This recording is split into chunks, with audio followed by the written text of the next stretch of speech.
Mahigit 2 taon ng kasambahay si Marisa. Masaya raw siya dahil mabait ang kanyang employer at sumasahod siya ng mahigit 3,500 pesos kada buwan. Lampas ito sa itinakdang minimum wage ng isang kasambahay.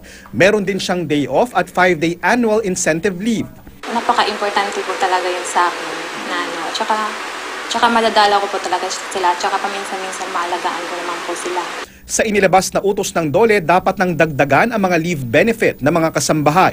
Obligado na ang mga employers na bigyan ng 7 araw na solo parent leave, 10 araw na anti-violence against women leave, at hanggang 2 buwan na special leave benefit para sa mga kasambahay na magkakasakit. Ibig sabihin, may kaukulang sahod pa ring matatanggap dapat ang mga kasambahay. Halimbawa, yung sa gynecological disorder, nagsuffer ang kasambahay ng reproductive issue dito sa kanyang katawan, pwede siyang mag-avail ng special leave benefits.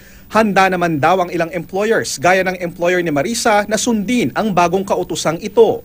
They deserve to be treated well then, like as other employees din, na at times they need a break, lalo na pag may mga emergency cases. So, deserve din nila na magkaroon ng leave. Paalala ng DOLE sa employers, bukod sa mga leaves, kailangang irehistro sa social welfare benefits ang mga kasambahay, gaya ng SSS, Pag-ibig at PhilHealth. Ang mga hindi raw susunod na employer, maaaring isumbong sa DOLE. JP Soriano, GMA News.